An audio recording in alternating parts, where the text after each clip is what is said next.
Alhamdulillahi Rabbil Alamin. Wassalatu wassalamu ala sayyidina Muhammadin ashrafil anbiya'i wal mursalin wa ala alihi wa sahbihi ajma'in. Alhamdulillahilladzi hadana lihadza wa ma kunna linahtadiya laula an hadana Allah. Rabbi shrah li sadri wa yassir li amri wahlul 'uqdatam min lisani yafqahu qawli. Rabbi yassir 'alaika yassir wa tammim bil khair. Dan wasalan yang saya hormati Al-Fadil Ustaz Muhammad Aizuddin bin Kamal Zaman kerana sudi bersama-sama lagi dengan Gemenur Iman hari ini dengan hadis Qudsi. Juga bersama-sama yang dikasihi para pencinta ilmu, pencinta Al-Quran, sahabat-sahabat yang dirahmati lagi dikasihi oleh Allah Subhanahu Wa Taala. Terima kasih kepada tim Gemenur Iman yang dipimpin oleh pengerusi Hajar Rosniyati binti Mansur. Jadi bagi memohon keberkatan kuliah kita pada pagi Jumaat yang barokah ini, marilah sama-sama kita membacakan umul kitab yang akan dipimpin oleh Al-Fadil Ustaz untuk kita hadiahkan kepada baginda Rasulullah sallallahu alaihi wasallam, di keluarga baginda, para sahabat, para sediaqain, para syuhada, alim ulama, guru-guru kita, adik keluarga kita, serta tidak lupa untuk umat Islam di Gaza, Palestin, juga muslimin dan muslimat sama ada yang masih hidup ataupun yang telah kembali ke rahmatullah. Isiril Fatihah. Bismillahirrahmanirrahim. Alhamdulillahi Rabbil Alamin. Ar-Rahmanirrahim. Maliki yawmiddin. Iyaka na'budu wa iyaka nasta'in. Ihdinas siratal mustaqim.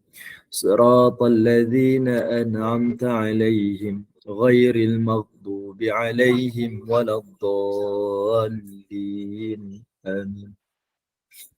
Amin. Amin ya Rabbal Alamin. Mudah-mudahan berkat keberkatan Jumaat hari ini Allah tingkatkan iman, Allah kurniakan kefahaman, Allah kurniakan kerahmatan. Tanpa membuang masa lagi, saya dengan penuh ta'zim menyerahkan kepada Al-Fadil Ustaz. Falyatafaddal mashkura.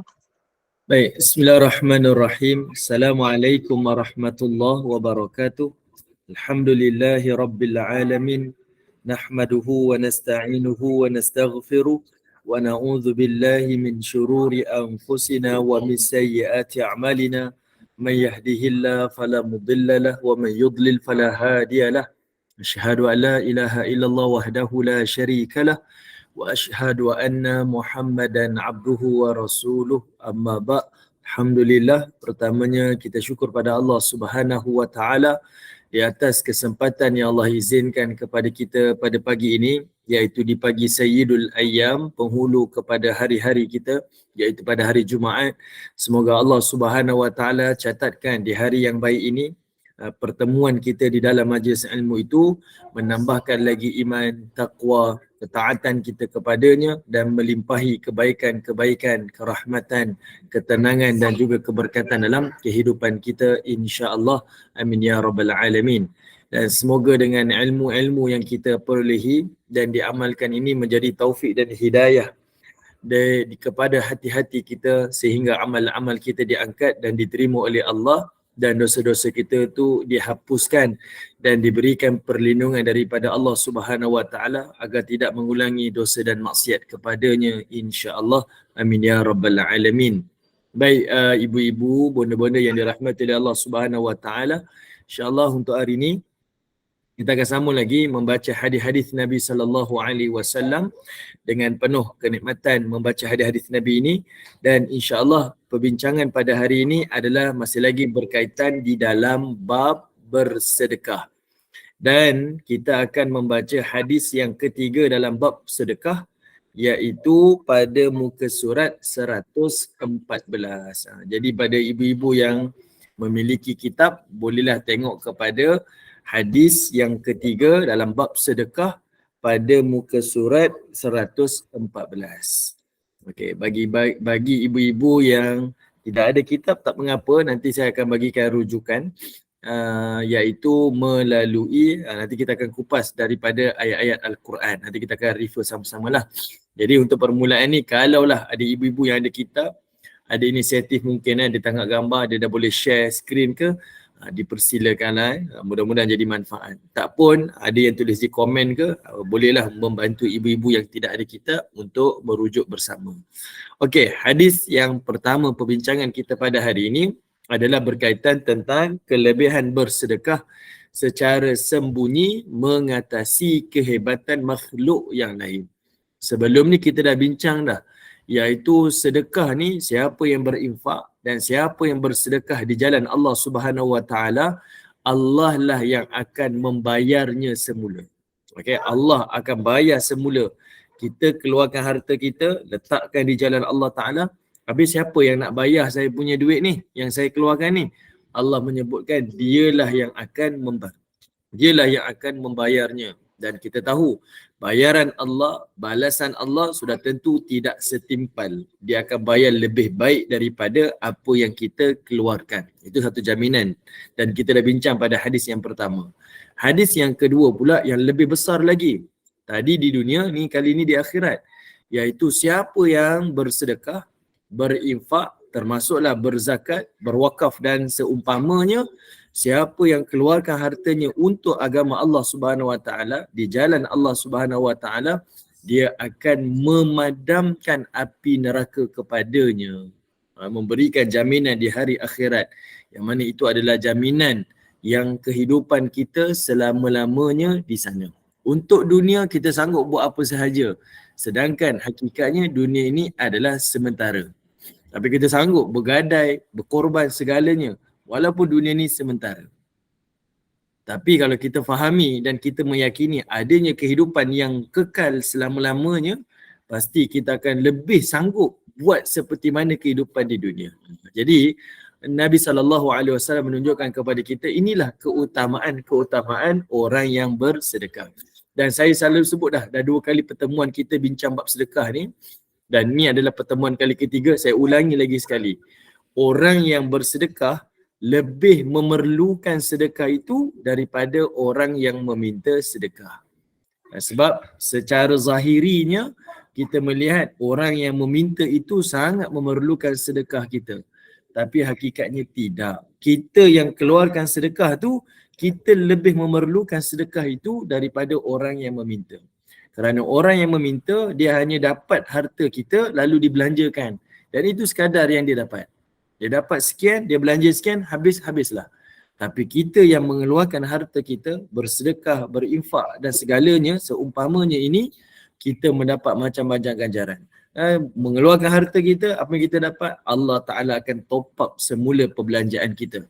Allah Ta'ala berikan perlindungan daripada musibah, kecelaan ataupun daripada kemalangan. Allah Ta'ala memadamkan api neraka, memadamkan kemurkaan Allah Ta'ala kepada kita dan memberikan ganjaran-ganjaran yang lebih besar. Ini kita tengok hari ini adalah berkaitan tentang kelebihan sedekah mengatasi kehebatan makhluk. Okey. Hadis ini adalah hadis daripada Anas bin Malik. Dan hadis ni riwayat Al-Imam Tirmizi dengan sanad hadisnya adalah gharib. Gharib ni artinya melalui satu jalur sahaja. Dia ada macam-macam istilah lah. Al-fardu dengan al-gharib. Kalau fardu ni dia selalunya adalah hadis yang palsu ataupun hadis yang lemah. Tapi kalau gharib, kebiasaannya adalah hadis yang bertaraf hasan dan juga sahih. Walaupun dia daripada satu jalur, tetapi hadis ni adalah hasan dan juga sahih sebab perawi dia siqah. Namanya Anas bin Malik. Dia tak apa ibu-ibu. Ni terlalu teknikal lah. Kita tak bincang. Saya bagi tahu je sebab macam minggu lepas atau 2 minggu lepas Kak Intan ada tanya kan. Jadi sekadar tu yang kita maklum je lah. Yang penting sanadnya macam mana? Sanadnya adalah sahih ataupun hasan lah. Sebab perawinya siqah, dipercayai. Trusted dia punya perawi dia. Anas bin Malik. Okey, hadis ni cerita tentang apa? Kata Anas, Nabi sallallahu alaihi wasallam qala, Nabi SAW telah bersabda, kata Nabi, lamma khalaqallahu al-ardh, ketika mana Allah Ta'ala menciptakan dunia ini, alam ini, ja'alat tamidu, kata Allah. Bumi ni seringkali dalam gegaran, bergegar-gegar bumi ni, dia tak stabil, dia bergoyang. Fa khalaqal jibal, lalu Allah Ta'ala ciptakanlah gunung ganang. Sebab itu Allah Ta'ala sebut wal jibala autada, dan gunung itu menjadi pasak, autad. Kalau ibu-ibu tengok orang buat kemah tu, kan di hujung kemah tu akan dipakukan di tanah kan, itu namanya autad.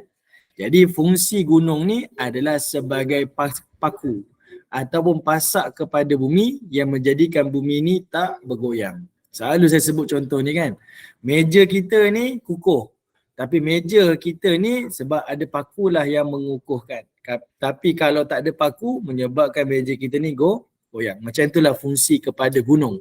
Artinya gunung yang Allah ciptakan ni besar dan kuat. Dia boleh mengukuhkan bumi ni. Sebab itu kalau kita pergi ke Mekah, kita tengok Mekah ni adalah pusat kepada bumi. Dia center. Sebab itu muka bumi Mekah ni dia bergunung ganang. Dan gunung dia bukan At-Tur, tetapi adalah Al-Jibal, gunung-gunung batu tu. Okay? Sebab dia berada di tengah, dia pasak kepada bumi ni. Center kepada bumi, maka dipasak dengan lebih kuat. Itu secara teori lah kita boleh nampak. Gunung apa yang paling tertinggi ibu-ibu? Gunung apa? Yang paling tinggi sekali? Everest, Ustaz. Everest berapa tinggi dia? Berapa ketinggian dia? Belum kaji ke Ustaz? Dah kaji dah. Ketinggian Everest ni orang dah kaji dah. Iaitu setinggi lebih kurang dalam 8,849 meter. Sekitar hampir cecah 8 kilometer lah ketinggian dia.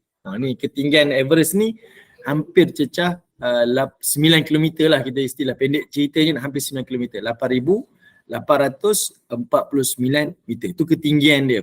Kalau tinggi dia begitu, dia punya yang berada di dalam permukaan bumi tu dia lebih lagi. Macam kita tengok satu bangunan tinggi, dia punya piling dia lebih dalam lagi. Dia tak piling sikit-sikit lah, dia mesti piling lebih dalam. Okay, itu gambaran gunung yang Allah Ta'ala kata kuatnya gunung ni sebab dia pasakkan bumi ni supaya bumi tak bergoyang. Okay, kemudian Allah kata apa lagi?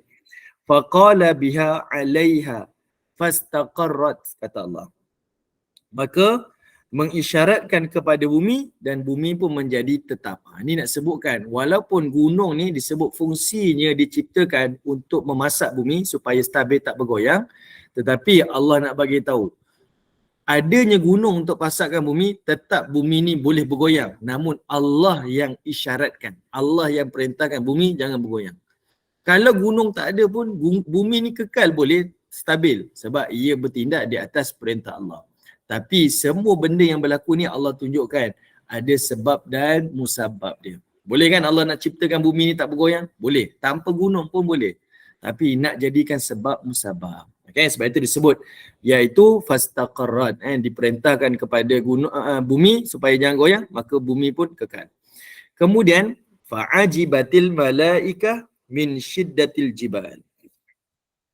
Lalu para malaikat pun rasa kagum, dia rasa ta'ajjub, fa'ajibat, dia rasa ta'ajjub malaikat ni dengan kekuatan syiddatil jibal, dengan kekuatan gunung yang Allah Ta'ala ciptakan. Kita sendiri pun ibu-ibu pergi ke satu tempat, negara kita ni mungkin gunung-gunungnya kecil-kecil lah, walaupun ada gunung-gunung besar seperti macam Gunung Kinabalu.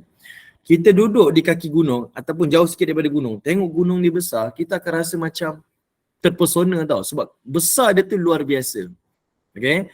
Saya pernah sampai ke kawasan utara Saudi, yang saya tengok rumah-rumah manusia tu kecil, gunung tu besar, kita rasa macam, saya rasa macam bukan dekat dunia. Saya rasa macam ini alam apa ni, sebab gunung tu terlalu besar. Saya pernah sampai ke kawasan Muren di Switzerland. Saya tengok gunung tu besar, dia menakjubkan lah. Benda ni susah kita nak tu, melainkan kita pernah saksikan depan mata. Apa yang ibu-ibu tengok di dalam gambar, di YouTube tak sama dengan kalau kita tengok realiti. Sebab itu Nabi sebut berkaitan dengan gunung ni. Sebab gunung ni kalau yang besar memang besar sungguh. Sangat besar. Sebab itu orang yang berada di Sabah, yang gunung dia berada di Kinabalu, dia jadikan gunung tu sebagai ikonik dia. Sebab memang besar. Kita akan tengok, kita rasa kagum. Okey, itu pertama. Kemudian, qalu ya Rabbi hal min khalqika syai'un asyaddu minal jibal. Lalu para malaikat pun berkata, wahai Allah, ada tak yang kamu ciptakan yang lebih kuat daripada gunung? Ini Nabi sebut malaikat tanya pada Allah Ta'ala, ada tak yang kamu ciptakan wahai Allah yang lebih kuat daripada gunung? Qala, kata Allah Ta'ala, na'am, ada. Ada yang lebih kuat daripada gunung. Apa dia? Iaitu al-hadid. Iaitu Allah menciptakan besi. Besi lebih kuat daripada gunung ganang. Dan besi yang paling kuat, titanium. Orang dah kaji macam-macam kan. Dan besi ni pula dia bukan satu benda yang keluar daripada bumi. tetapi ia adalah berlaku daripada letupan bintang yang jatuh daripada langit. Wa anzalal hadid minas sama, kata Allah. Besi ni Allah turunkan daripada langit. Okey. Besi lebih kuat daripada gunung. Gunung kuat, tapi besi lebih kuat lagi. Kemudian qalu, para malaikat tanya lagi, ya Rabbi, wahai Tuhanku, fahal min khalqika syai'un asyaddu minal hadid? Ada tak ya Allah yang kau ciptakan lebih kuat daripada besi? Qala na'am, kata Allah Ta'ala, ada. Yang lebih kuat daripada besi adalah an-nar, iaitu api.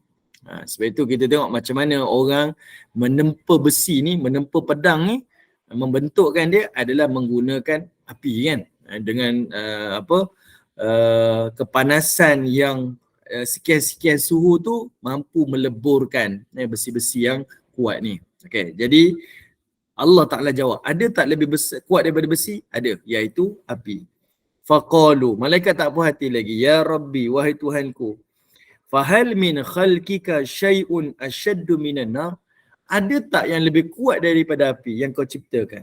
Qala, kata Allah Ta'ala, na'am, ada yang lebih kuat daripada api. Apa dia? Al-ma', iaitu air. Okay. Walaupun api tu mampu meleburkan besi, tetapi air tu dia mampu memadamkan api. Nak bagi tahu makhluk ni tidak ada yang kuat. Datanglah kekuatan mana pun, dia tetap ada kelemahan. Tetap ada kelemahan. Walaupun kelemahan tu kita kata sangat kecil daripada kekuatan yang dia ada. Tapi itulah makhluk. Dia tetap kekal ada kelemahan dia. Okay. Still ada kelemahan-kelemahan dia. Saya tengok baru ni ada satu cerita. Kawan ni, tak payah sebut nama dia lah. Dia ni memang kuat. Terkenal lah sebagai orang yang bina badan. Jadi rancangan ni dia bawa kawan ni pergi naik apa nama ni, gondola tu kan. Rupa-rupanya dia ni penakut, takut gayat rupanya. Badan kuat, sasa macam ni, tiba duduk di tempat tinggi dia tak boleh. Saya takut gayat lah dia. Dia kata saya tak boleh. Kita pun terfikir lah, ingat kuat sangat. Zahir nampak kuat lah, fizikal nampak kuat, rupanya takut gayat. Kelemahan manusia ni kadang-kadang tak boleh dijangka lah. Tapi itulah kelemahan. Setiap makhluk ada kelemahan. Api yang kuat ni dipadamkan oleh air. Qalu, para malaikat tanya lagi, ya Rabbi, wahai Tuhanku, fahal min khalqika syai'un asyaddu minal ma'? Ada tak yang kau ciptakan yang lebih kuat daripada air? Qala na'am. Lalu kata Allah Subhanahu Wa Ta'ala, ya, ada yang lebih kuat daripada air. Apa dia? Ar-rih, iaitu angin. Angin lebih kuat daripada air. Sebab apa? Sekali angin bertiup, air tu boleh bergerak, ada berombak mengikut kepada arah angin. Okey, itu kekuatan angin yang kita tak jangka. Angin lagilah tak nampak pun. Apa tu? Lihat polis yang takut kena injection. Okey, ni macam-macam ni kadang gagah kan, tengok poli gagah. Sekali nak ambil injection, nangis dia. Itu satu kelemahan jugalah. Okey, baik. Sekarang kita tengok Allah Ta'ala sebut angin lebih kuat daripada air.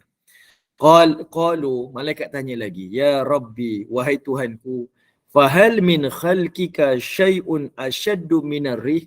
Ada tak yang makhluk kau ciptakan lebih kuat daripada angin? Qala na'am. Allah kata ada yang lebih kuat daripada angin. Apa dia? Ibnu Adam, iaitu manusia, tasaddaqa bisadaqatin biyaminih. Ada anak Adam ataupun manusia yang bersedekah dengan tangan kanannya. Yukhfiha min shimali. Lalu dia sembunyikan daripada tangan kirinya. Ni kita tak kaji satu-satu kekuatan gunung, kekuatan besi, kekuatan api, kekuatan air, kekuatan angin. Ni kalau kita bincang ni panjang lagi. Tapi ibu-ibu boleh ambil contohlah, datang angin. Kita tengok dalam kisah Nabi Hud AS, manusia terbang 8 hari kan, berterbangan manusia ni, kuatnya angin ni. Kita rasa gerun, tengok angin tu menggoncangkan, menerbangkan, menghancurkan kawasan-kawasan tu. Tapi ada yang lebih kuat daripada angin, iaitu sedekah daripada kalangan hamba Allah Subhanahu Wa Ta'ala. Nak ceritalah, ini adalah keutamaan, kelebihan orang yang bersedekah. Okay, ni nak bayangkan. Setiap benda tu ada kekuatan-kekuatan dia. Setiap makhluk Allah ni ada kekuatan. Tetapi amal-amal hamba Allah ni, amal-amal manusia lebih kuat daripada makhluk Allah. Okay? Amal-amal hamba Allah ni lebih kuat daripada makhluk-makhluk yang Allah Ta'ala ciptakan. Mengatasi daripada kekuatan makhluk yang lain. Okay? Kita kalau kagum lepas ni bawa anak-anak kita, cucu-cucu kita, tengok gunung yang kuat-kuat, bawa hadis ni, cerita pada dia. Ni galakkan pada dia. Ni tengok ni, gunung ni besar kan? Ada tak yang lebih kuat daripada gunung? Ni jadi poin kepada kita ni. Jadi membantu kita untuk sampaikan kepada anak cucu kita. Nanti sampaikan. Yang lebih hebat lagi, sedekah. Walaupun sedekah kita 10 sen, walaupun sedekah kita hanya RM1, RM5, kita ingat hadis ni. Dia lebih kuat daripada makhluk-makhluk yang Allah ciptakan. Okey, sekarang ibu-ibu yang dirahmati Allah, saya nak bawa kepada ibu-ibu, apakah ayat daripada Al-Quran yang bercerita berkaitan tentang sedekah. Ayat ni masyhur tapi kita nak bincang detail sikit supaya kita betul-betul faham apa yang Allah Ta'ala nak sampaikan berkaitan tentang sedekah. Terima kasih Dr. Saadia. Ni Dr. Saadia ni kalau naik hiking lagi ni boleh cerita dengan kawan-kawan kita ni. Grup-grup hiking ni boleh cerita hadis ni. Dapat naik, dapat ilmu, insya-Allah dapat beramal. Okey. Baik, saya sharekan daripada surah Al-Baqarah. Kalau ibu-ibu ada Quran, tengok pada surah Al-Baqarah, pergi kepada ayat yang ke-261. Ayat ni masyhur, kita selalu baca dan mungkin selalu dengar. Hari ni saya nak huraikan.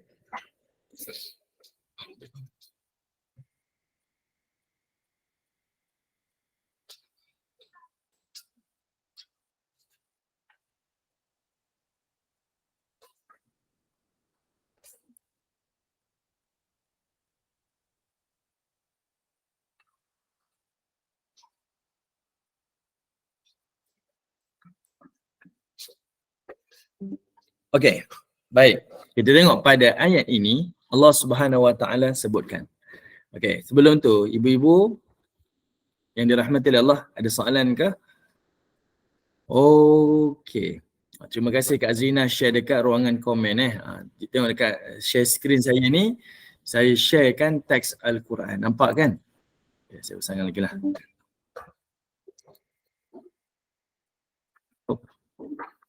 Okey, kita tengok dekat sini Allah Ta'ala sebut mathalul ladzina yunfiquna amwalahum. Kata Allah Subhanahu Wa Ta'ala, mathalu, Allah bandingkan. Allah datangkan satu contoh, alladzina yunfiquna amwalahum. Orang-orang yang menginfakkan, yang membelanjakan harta-harta mereka di jalan Allah Subhanahu Wa Ta'ala. Ibu-ibu perhatikan dekat sini, Allah gunakan perkataan amwalahum, harta-harta. Yang ini tak termasuk dalam bab orang yang tersenyum. Ustaz, senyum kan sedekah, betul. Senyum tu sedekah, tapi dia tak belanjakan senyum tu. Okey, ini amwal, harta. Kenapa Allah sebut harta? Sebab harta ni kita perolehi dengan kita memberikan gantian nyawa kita, al-hayah. Kita peruntukkan masa hidup kita ni, kehidupan kita ni untuk kita memperoleh harta. Saya bekerja daripada siang sampai ke petang dalam tempoh sebulan, dalam tempoh setahun untuk saya dapat harta tu. Nampak perkataan amwal ni, kenapa manusia terlalu cintakan harta ni? Kerana harta tu adalah gantian kepada masa dia, kehidupan dia. Sebab itu manusia terlalu mencintai. Saya susah nak dapat ni. Jadi bila saya dah dapat, inilah saya terlalu cintakan dia. Jadi pengorbanan orang yang membelanjakan harta ni luar biasa. Sebab itu Allah Ta'ala sebut, siapa yang membelanjakan hartanya di jalan Allah Subhanahu Wa Ta'ala.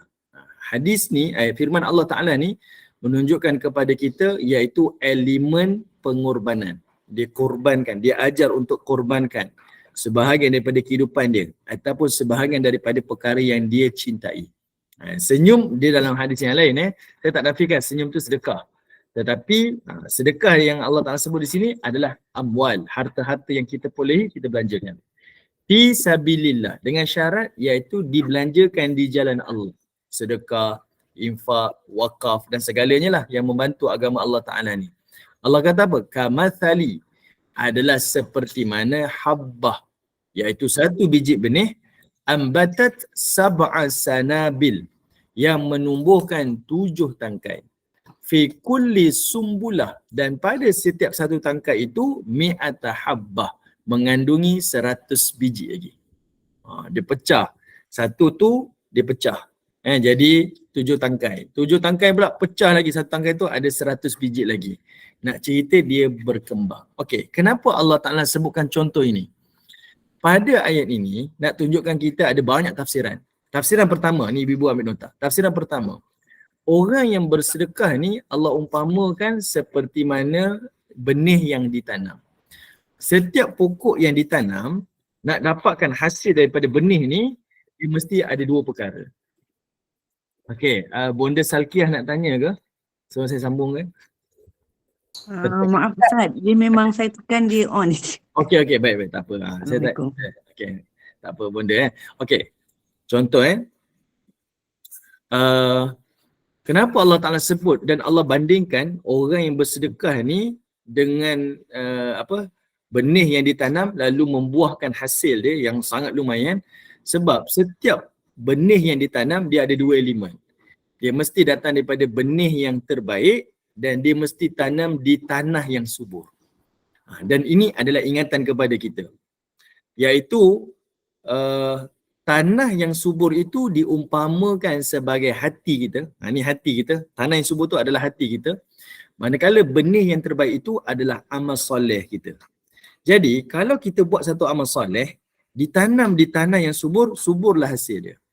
Tapi kalau benih yang terbaik ditanam di tanah yang kering, tanah yang mati, kering kontang, boleh tumbuh tak hasil? Tak boleh tumbuh. Jadi orang yang hanya bersedekah tapi tak ikhlas, dia sedekah tapi tak buat kerana Allah, dia takkan jadi apa-apa.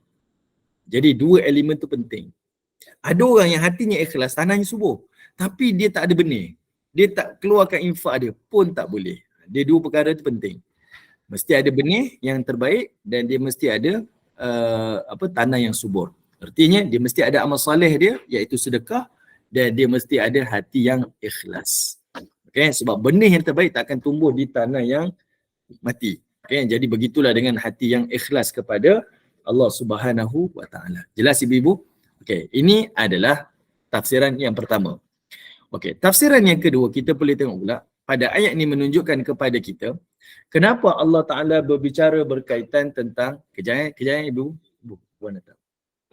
Okay, kenapa Allah Ta'ala mendatangkan contoh infak ni, sedekah ni, dia diberikan contoh dengan satu benih yang menumbuhkan biji-bijian ataupun pokok yang subur ni, sebab Allah nak tunjukkan bagaimana satu biji yang mati ni, benih yang mati ni boleh menumbuhkan pokok yang hidup.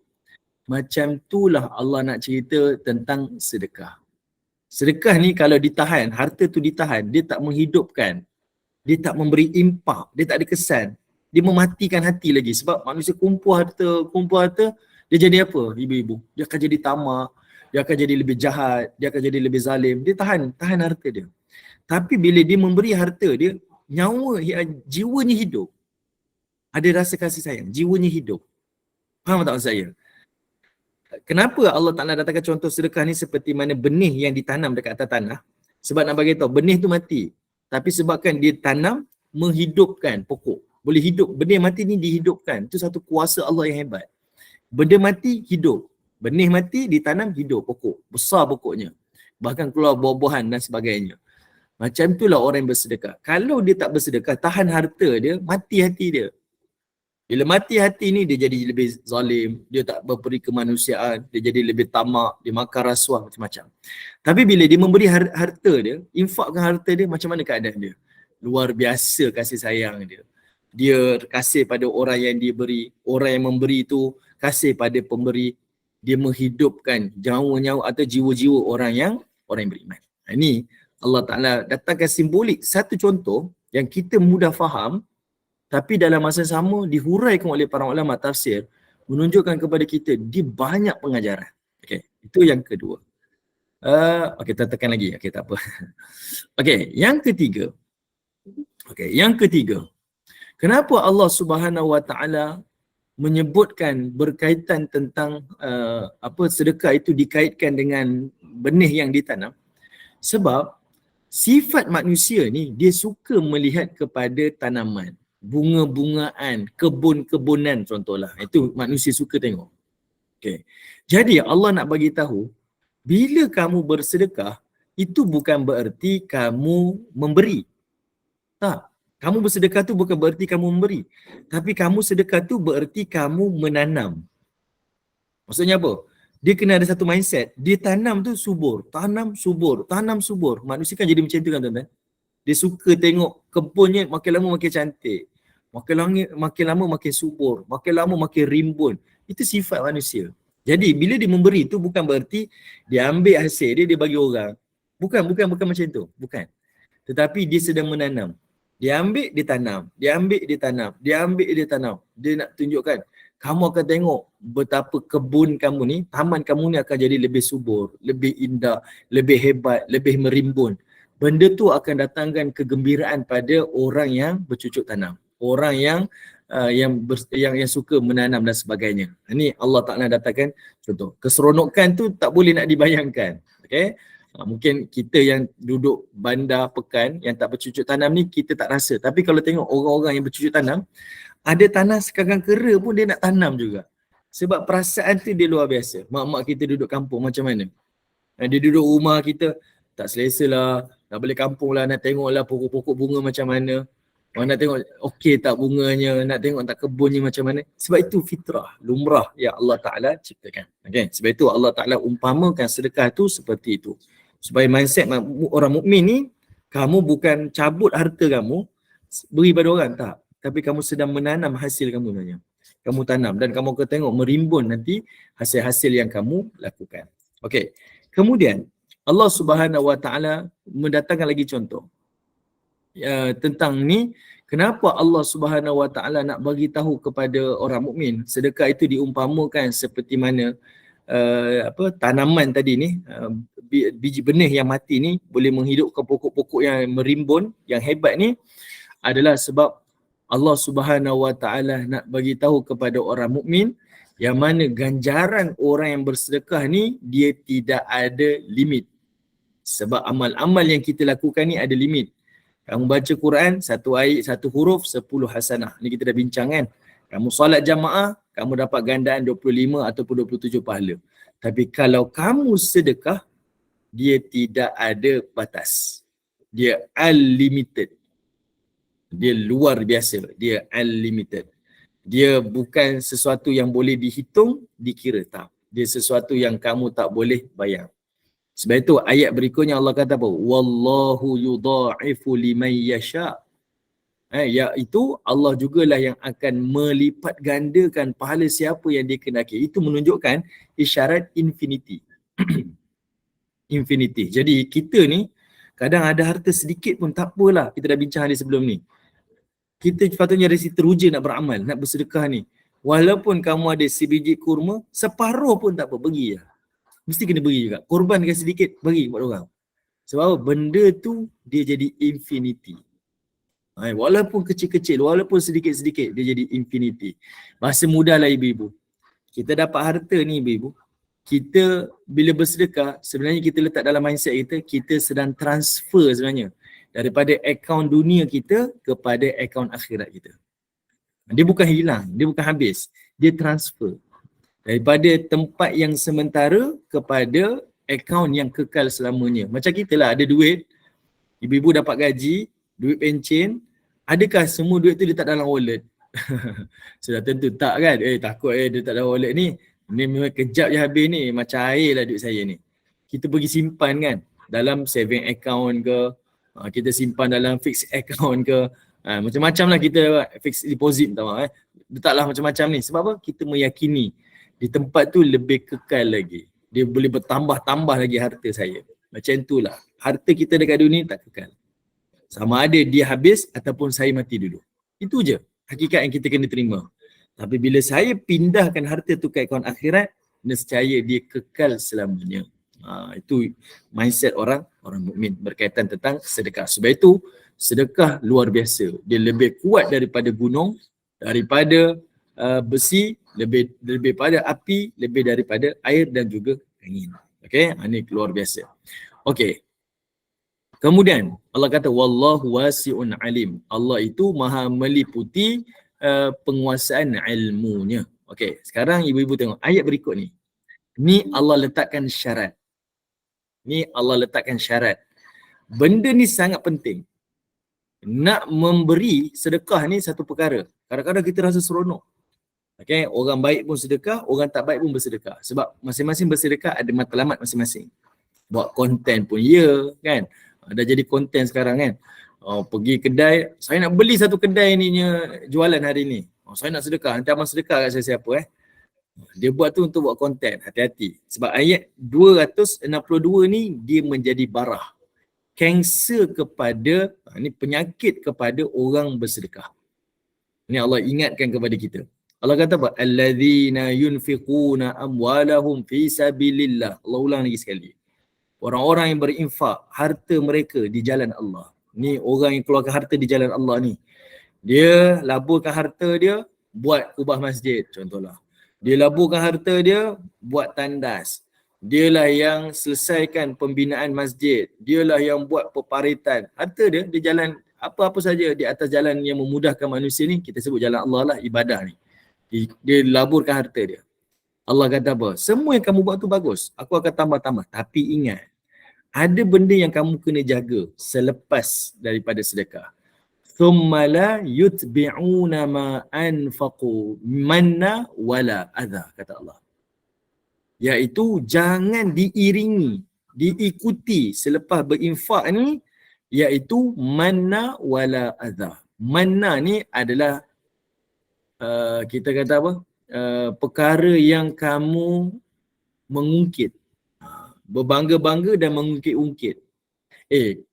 Kalau saya tak sedekah ni, kamu tak jadi apa pun. Macam tu. Kalau saya tak sponsor kamu ni, kamu boleh dapat PhD ke? Dia cerita, dia ungkit balik. Manna, Allah Ta'ala sebut. Jangan sampai mengungkit-ungkit yang kita lakukan. Okay? Sedekah-sedekah kita, jariah-jariah kita, amal-amal yang kita lakukan tu, khususnya sedekah dan infak ni, jangan diungkit. Sebab benda ni lah yang paling susah. Sebab dia rasa kan, saya dah keluarkan sebahagian harta saya, awak kena dengar cakap saya. Okay?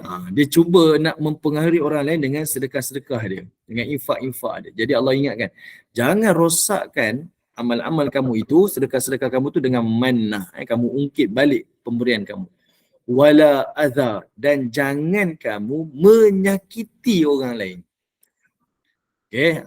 Kenapa jadi menyakiti ni? Sebab dia disakiti. Mungkin sebab dia dah bersedekah ikhlas, dia sedekah sembunyi-sembunyi, orang tak respect dia. Contohlah, orang tak respect dia. Namanya tak di-highlightkan mungkin. Kalau dia datang ke satu program tu yang dia infak separuh daripada program tu dijayakan, dia tak dapat tempat. Ni saya dengar tadi, Bonda Akiyah cerita esok ada program dengan Gubernur Iman. Program Palestin, Solidarity Palestin kan.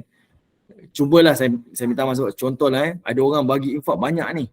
Dia kalau boleh dia nak disebut nama dia contoh. Tapi tak disebut, dia mula kecil hati. Jadi dia mula menyakiti. Ini Gubernur Iman ni apalah. Jangan. Okay. Ni Allah Ta'ala ingatkan. Sebab ini adalah penyakit selepas berinfak. Infak ni Allah galakkan tapi ada penyakit dia. Jadi Allah ingatkan, manna wala azab. Jangan kamu mengungkit dan jangan kamu menyakiti. Lahum ajruhum inda rabbihim. Kerana mereka ni beroleh pahala di sisi Allah Subhanahu wa taala. Wala khaufun alaihim wala hum yahzanun. Dan tidak ada kebimbangan dan juga tidak ada kesedihan. Okey, ibu-ibu yang dirahmati Allah, perhatikan.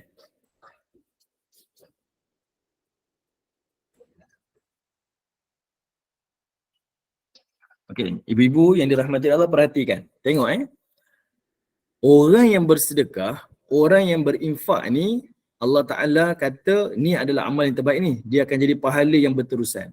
Tapi Allah ingatkan, jangan kita mengungkit dan jangan kita menyakiti orang lain. Sebab apa? Tengok ayat ni. Wala khaufun alaihim wala hum yahzanun. Ini menunjukkan kepada kita istimewanya orang yang bersedekah ni adalah Allah Ta'ala akan hilangkan. Allah akan hilangkan kepadanya dua perkara, dijamin. Allah akan hilangkan ketakutan pada diri mereka dan Allah Ta'ala akan hilangkan kesedihan dalam kehidupan mereka. Okey, ibu-ibu dapat ke? Tengok Kenapa Allah sebut perkataan khauf, takut dan hazan, sedih ni? Sebab dalam hidup manusia ni, apa yang menyebabkan manusia stres dan jadi anxiety? Dia stres dan dia jadi anxiety. Apa yang menjadi sebab? Sebab dua ni lah. Iaitu dia rasa takut dan dia rasa sedih. Kenapa Allah sebut ni? Takut adalah merujuk kepada masa depan. Kerana kebimbangan dia, takut pada masa depan ni menjadikan dia jadi anxiety. Apalah yang berlaku ni? Hari ni saya takutlah. Benda yang akan berlaku ni, itu khauf. Yang itu menjadikan manusia stres, anxiety. Yahzanun adalah merujuk kepada masa lepas. Benda yang ke belakang. Kita bersedih dengan perkara yang dah berlaku. Itu pun boleh jadi stres dan itu boleh jadi anxiety. Tapi istimewanya, orang yang bersedekah, Allah Ta'ala akan hilangkan rasa sedih dan Allah Ta'ala akan hilangkan rasa takut. Special tak? Ini Allah beri special keutamaan ni kepada orang yang keluarkan harta dia. Tetapi lebih special lagi, ibu-ibu yang dirahmati Allah, perhatikan. Bila Allah sebut wala khaufun, Allah gunakan khaufun, itu kata nama. Khaufun. Bila Allah sebut yahzanun, kesedihan, Allah gunakan kata kerja. Okay. Kenapa?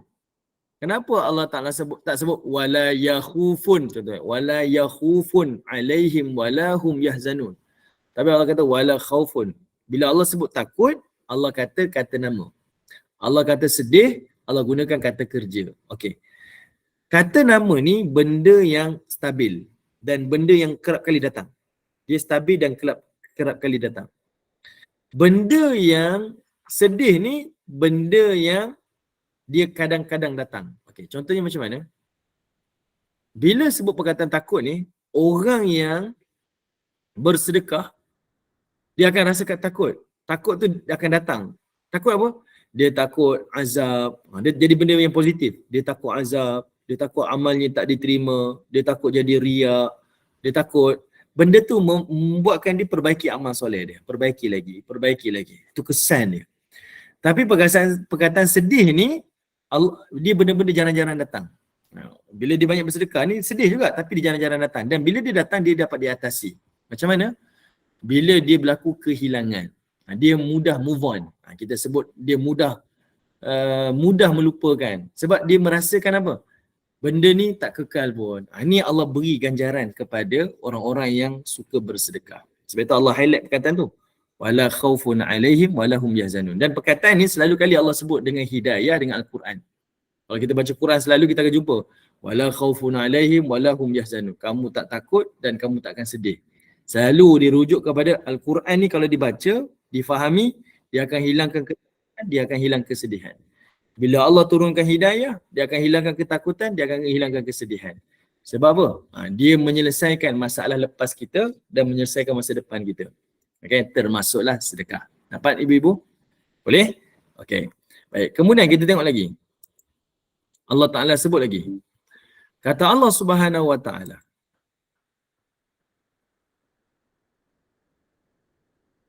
Kata Allah Ta'ala, qaulun ma'rufun wa maghfiratun khairum min sadaqatin yatba'uha adha.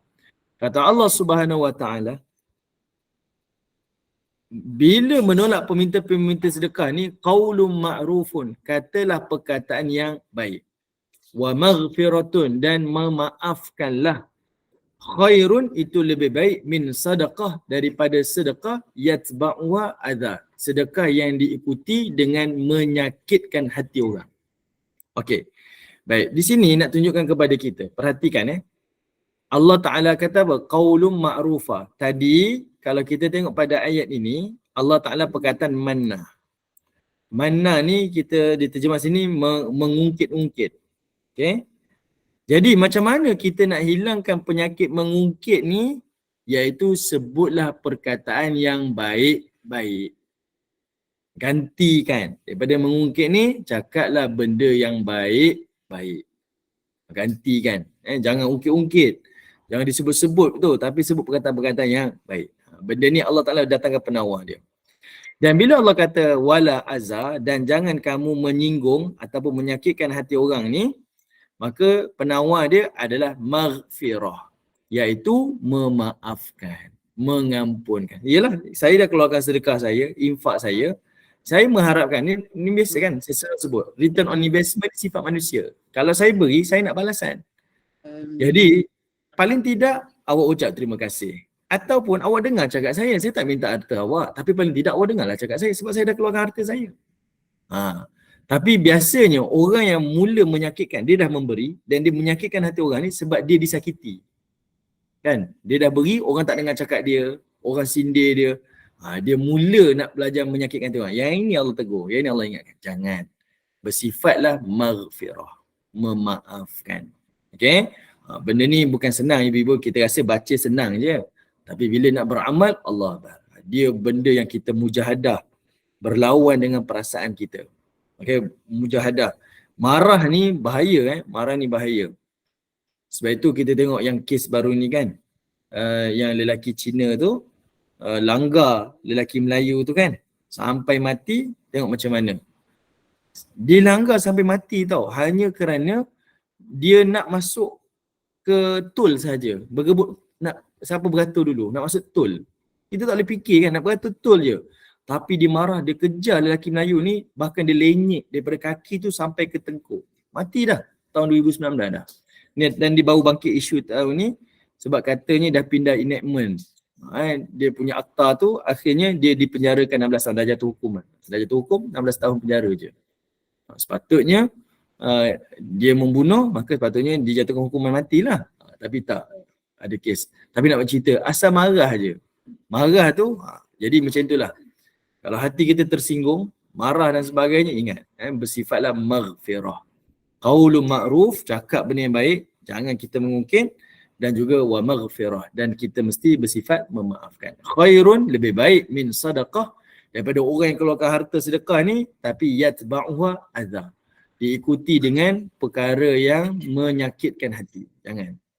Okay, jangan kita menyakitkan hati orang lain. Kemudian Allah kata apa? Wallahu ghaniyun halim. Ini Allah suruh kita belajar daripada Allah. Sebab Allah itu kata Allah, wallahu, dan Allah itulah ghaniyun. Allah itu maha kaya. Kamu beri, kamu kena ingat, harta yang kamu rasa kamu beri itu, itu harta yang Allah beri. Sebab itu kita dah bincang minggu lalu. Kenapa Allah Ta'ala akan hisap harta-harta kita? Sebab harta tu bukan milik kita. Harta tu adalah milik Allah. Hanya dipinjamkan kepada kita. Sebab itu Allah berhak tanya balik. Kamu dapat harta ni daripada mana? Dan bagaimana kamu dibelanjakan? Sebab pemilik mutlak dia Allah. Itu benda kita kena ingat. Akaun kita tu hanya Allah Ta'ala pinjam je untuk sebagai pemudah kepada orang lain. Memudahkan kita, memudahkan orang lain. Itu kita kena ingat. Sebab itu bila Allah sebut tentang harta ni, Allah kata wallahu ghaniyun. Allah itu maha kaya. Dan kita orang mukmin yang beriman kepada Allah yang maha kaya ni, sepatutnya kita jangan rasa sedih dan jangan rasa miskin. Macam mana kamu boleh rasa miskin sedangkan kamu berdamping dengan Tuhan yang maha kaya? Macam mana kamu boleh rasa susah sedangkan kamu berdamping kepada Tuhan yang maha kaya? Berada dengan Tuhan yang maha kaya. Sepatutnya kamu tak perlu rasa miskin. Macam seseorang yang berjalan dengan seorang jutawan. Dia rasa confident pergi mana-mana. Tak payah bimbang lah. Kita jalan dengan jutawan kan. Kalau saya susah, mesti dia tolong saya. Takkanlah dia biarkan saya. Ini Allah Ta'ala, Tuhan yang ghaniyun. Sepatutnya orang mukmin tak ada rasa susah. Dia ada himpitan masalah dalam hidup dia, tak apa. Sebab Tuhan saya maha kaya. Dia pemilik segalanya secara mutlak. Kalau dia nak beri, dia beri. Kalau dia nak ambil, dia ambil. Okay.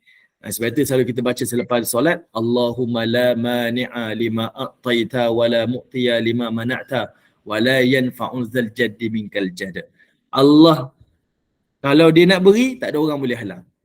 Kalau Allah tak beri, tak ada orang boleh beri. Maksudnya kalau Allah halang, tak ada orang boleh beri. Itu Allah Ta'ala punya penguasaan mutlak.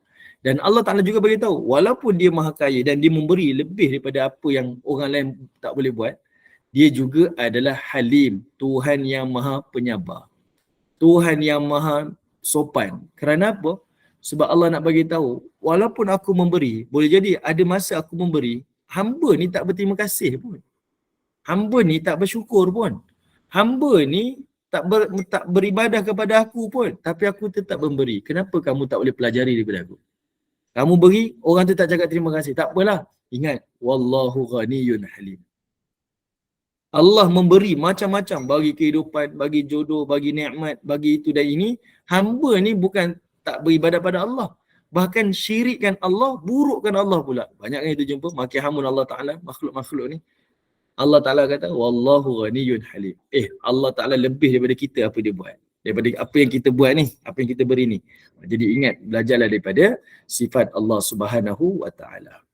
Okey, baik, ibu-ibu yang dirahmati oleh Allah Subhanahu wa Ta'ala. Okey, itu antaralah yang Allah Subhanahu wa Ta'ala sebutkan. Baik, saya terlepas pandang ke? Okey, betul, saya terlepas pandang.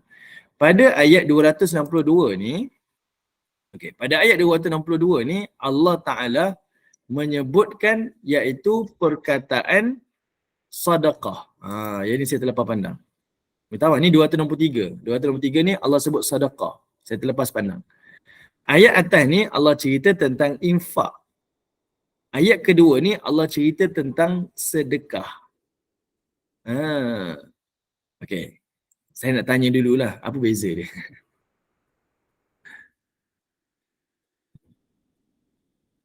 Sebelum Kak Intan tanya saya tanya Kak Intan dulu. So ada selalu tanya saya tanya Kak Intan. Apa beza Kak Intan? Ni saya khususkan Kak Intan ni. Astagfirullahaladzim. Apa beza infak, apa beza sedekah? Sebab kalau saya tanya, nanti dia tanya saya balik. Saya tanya awal. Okey. Infak tu macam besar sikit kot. Dah khusus ke? Sedekah tu tak khusus kot. Saya dah sebut tadi dah. Ya ke? Infak tu adalah kita membelanjakan harta kita. Itu infak. Kita belanjakan harta kita. Okay, ada extension pada harta kita tu, kita keluarkan, belanja, kita korbankan harta kita. Okay, kita bukan memberi sebenarnya, kita sedang bercucuk tanam sebenarnya. Kita beri tu maksudnya kita cucuk, tumbuh lagi. Okay. Sedekah ni, Kak Intan tanya saya minggu lepas, saya tak jawab sebab saya nak cerita minggu ni. Kalau saya cerita, nanti dia dah tahu dah. Minta maaf guys, sebab tu saya tak cerita. Akan tanya soalan minggu lepas kan. Kalau kita bagi insurans pada anak, bayar insurans untuk anak, ambil insurans untuk anak lah. Adakah itu sebagai sedekah? Sedekah tu bukan sekadar insurans anak. Nafkah yang kita keluarkan untuk anak ni, tanggungjawab kita, suami kepada isteri, suami kepada keluarga, itu pun dikira sebagai sedekah. Sebab itu sedekah ni ada dua. Ada disebut sebagai sedekah wajib, ada disebut sebagai sedekah sunat. Sedekah wajib ni merujuk kepada ni lah, nafkah-nafkah yang kita keluarkan. Zakat, itu sedekah wajib. Sedekah-sedekah sunat ni yang perbelanjaan-perbelanjaan yang diharuskan. Okey. Jadinya, sebab itu disebut sedekah yang paling afdal adalah sedekah kepada ahli keluarga kita. Sebab itu jangan kita ingat, sedekah ni saya mesti kena ke masjid. Saya mesti kena ke NGO. Saya kena bantu yang sekian. Jangan sampai kita terlepas. Kita ada sedekah yang wajib kita utamakan. Siapa? Ni tanggungan-tanggungan kita. Keluarga-keluarga kita. Yang ini selesaikan dulu. Memang ada lebihan. Yang itulah yang kita beri kepada orang yang menjadi harus kepada kita untuk memberi. Okey. Jadi, pada ayat sedekah yang 263, 262 tadi Allah sebut dah ni. Yang 263 ni Allah cerita pasal sedekah. Bila sebut sedekah, Allah Ta'ala hanya sebut adha je. Tengok, yatba'uha adha. Bila kamu sedekah, jangan ikuti dengan menyakitkan. Kenapa Allah tak sebut perkataan manna? Manna tadi diungkit-ungkit kan? Allah hanya sebut adha je. Orang yang berinfak, dia ada manna, dia suka ungkit balik. Dan dia adha, dia menyakitkan hati orang. Tapi, orang yang bersedekah ni, dia hanya adha, tapi dia tak buat manna. Dia tak ungkit, tapi dia menyakitkan. Kita ambil contoh macam seorang ayah. Bila ayah ni, dia menafkahi keluarga dia, isteri dia, jarang-jaranglah dia ungkit-ungkit balik. Jaranglah orang ungkit. Ayah lah yang beli rumah ni, contohlah tak jarang kita dengar lah kan. Anak tahu tak, ibu yang ni tahu. Ibu yang beli rumah ni, ibu beli kereta. Tak, kita tak macam tu. Perasaan kita tak sama. Okay, kita sedekah. Tapi kita menyakitkan. Menyakitkan dengan ucapan kita ni, bila kita, saya beri contoh tadi lah. kita dah beri nafkah, kita dah cari kita punya pendapatan, kita belanjakan untuk keluarga kita, anak tak belajar sungguh-sungguh. Anak tak dengar cakap kita, anak buat kes masalah. Selalunya apa kita sebut? Kita akan cakap benda yang kita rasa sakit hati kan? Jadi kita sebut satu perkataan yang menyakitkan hati si anak tu pula. Ayah kerja susah-susah tau, orang ingat senang aja dia. Benda tu. Itu azab. Jadi Allah Ta'ala kata apa? Qaulun ma'ruf, cakap benda yang baik, dan wa maghfirah, dan ampunilah. Kita yang sakit hati, waktu itu kita ampuni. Ayat-ayat ni menjadi ingatan kepada kita. Iaitu pelajari daripada Allah, wallahu ghaniyun halim. Allah itu Tuhan yang maha kaya dan Tuhan yang maha sabar. Okey? Baik, ibu-ibu yang dirahmati Allah Subhanahu wa taala, inilah untuk hari ini perbincangan kita berkaitan tentang hadis ini. Wallahu taala alam. Ustaz nak buka soalan tak? Lambat soalan Jumaat ni. Awal lagi kan? Satu soalan nanti jadi 3 soalan, 4 soalan. Alah Ustaz, tak dari je. Saya ada soalan Ustaz, boleh Boleh Silakan. Alhamdulillah. Ustaz, kita katalah kita ada harta ibu bapa kita yang kita boleh jual.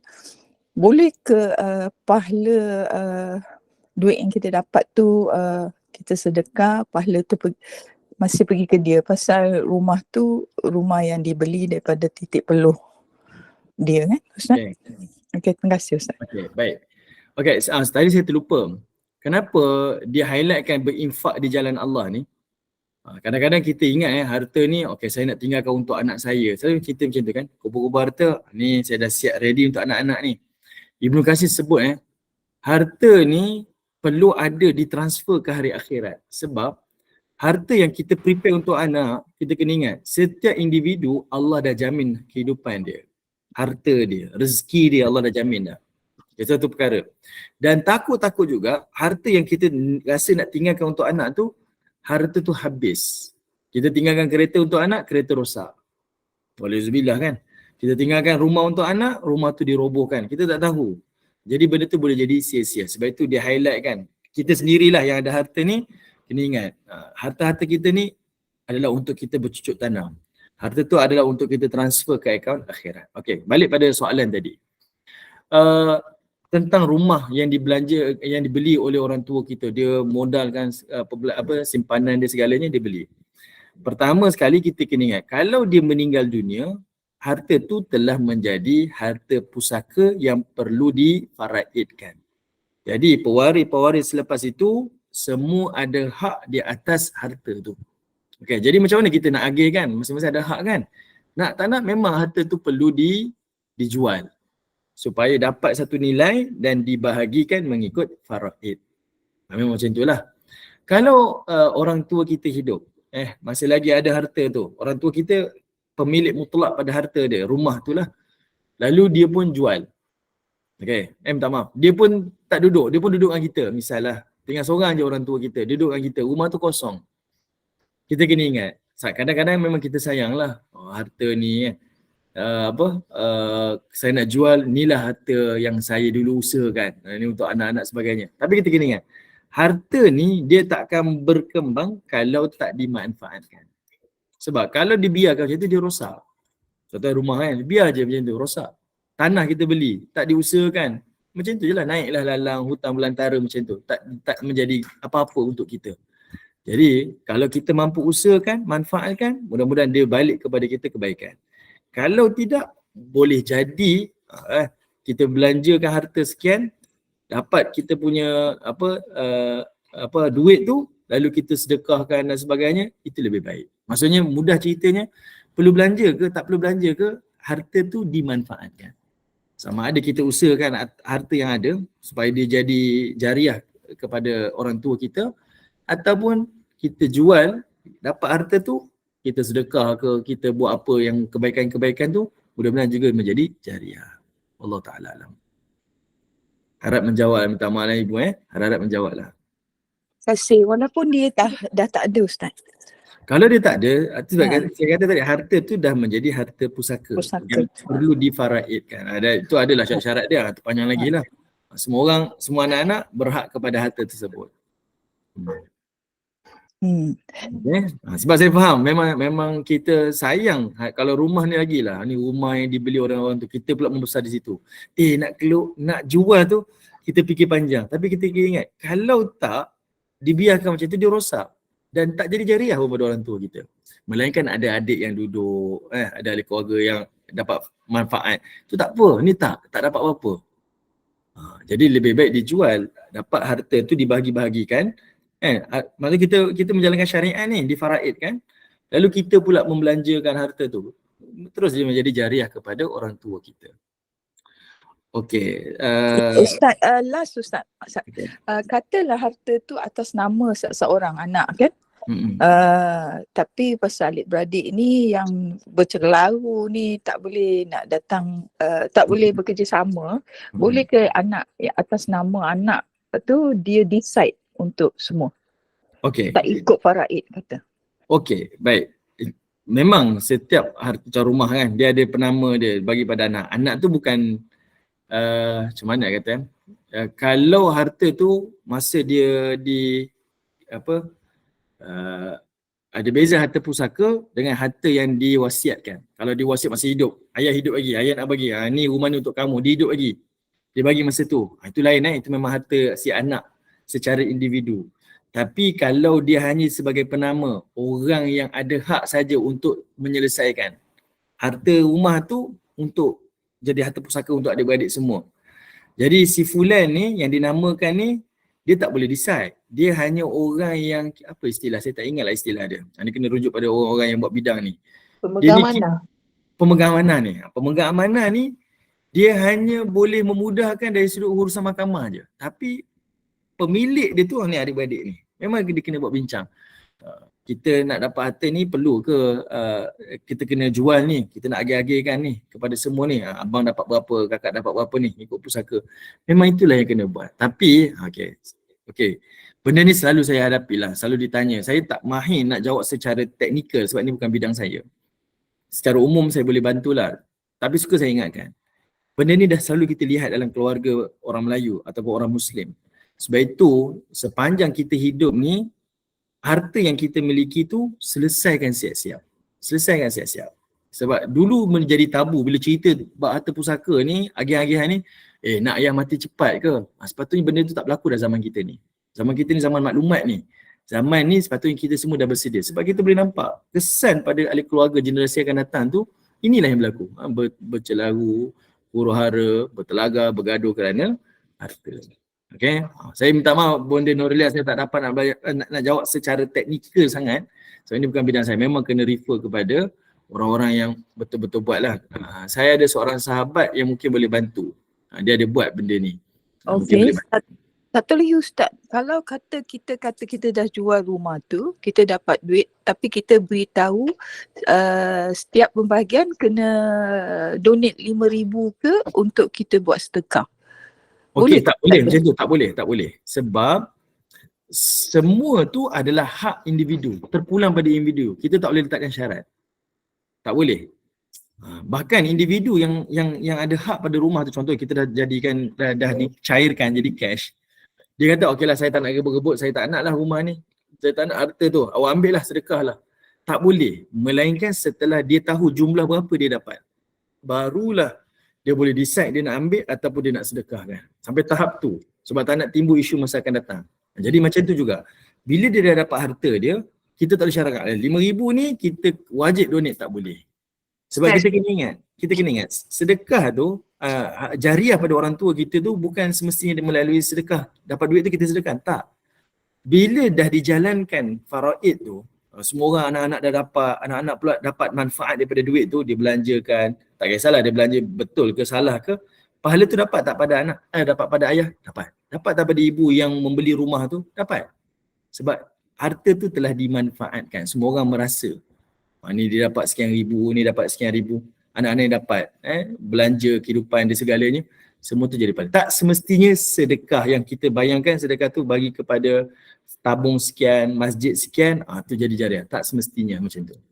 Ustaz, boleh cadangkan pada adik-beradik kan, tapi bukan memaksa. Macam Puan Noli kata tadi, 5,000 kita infakkan balik, maknanya pakat semua, boleh dicadangkan lah, tapi atas mereka untuk agree. Betul, kita cadangkan tapi bukan memaksa, sebab itu semua adalah harta dia. Benda tu berlaku dalam keluarga. Betul, memang berlaku. Okey, saya tengok sebelum akhir sekali Dr. Saadia kata ibu bapa tidak ungkit. Betul, ibu bapa tak ungkit. Malangnya anak yang ungkit apa yang mereka pada beri ibu bapa. Samalah Patah mengatakan rumah ibu bapa, anak-anak boleh buat apa saja, tapi betul, ni kita tak nafikan lah. Memang sayang ibu bapa pada anak tak sama sayang anak kepada ibu bapa. Hibah satu perkara lah. Hibah ni hadiah yang tak perlu difaraidkan. Itu satu perkara juga yang kita boleh dapat manfaat lah. Okey. Okey. Minta maaf Wanda Nolia kalau tak dapat menjawab secara keseluruhan. Tapi mudah-mudahan membantulah insya-Allah. Banyak membantu. Alhamdulillah. Terima kasih Ustaz. Sama-sama. Okey, saya serahkan pada Kak Mira. Kejap nak recap last. Betul tak apa yang saya faham daripada hari ni? Baik, boleh. Belanja mana boleh. Ya, sabar. Baik, sila. Okay, sedekah bagi pada dua, wajib dan sunat. Wajib tu termasuk nafkah lah, nafkah suami pada isteri, nafkah pada anak-anak yang wajib diberi semua tu. Lepas tu sedekah sunat, contoh macam saya melengkapkan kelengkapan anak-anak sekolah macam tu Ustaz, boleh ke? Dia termasuk dalam sedekah sunat? Yalah. Okay. Lepas tu infak, belanjakan harta, maknanya contoh saya wakafkan harta saya, contoh rumah ataupun tanah, itu termasuk dalam infak Ustaz, betul? Mana tadi macam mana? Infak pula adalah membelanjakan harta. Contoh kalau saya ada rumah saya wakafkan ataupun tanah saya wakafkan. Dan zakat harta termasuk dalam infak Ustaz? Zakat harta. Zakat harta tu itu zakat lah tu. Itu kategori zakat. Oh tak termasuk infak? Tak, itu sedekah wajib kita. Baik, saya nak faham yang tu je. Terima kasih banyak Ustaz. Okay, sama. Okey Kak Mira. Ustaz tak sabar nak tutup. Baik Ustaz. Baik. Alhamdulillah, barakallahu fiikum, jazakumullah khairan jaza. Ustaz, banyak yang kita dapat hari ni, masya-Allah. Rasanya makan masa kalau saya nak sebut satu persatu. Cuma sedekah sama sekali tidak mengurangkan harta kita, kekayaan kita. Jadi bersedekahlah, banyak sangat yang Ustaz sebut tadi. Kelebihan kita bersedekah ini, masya-Allah.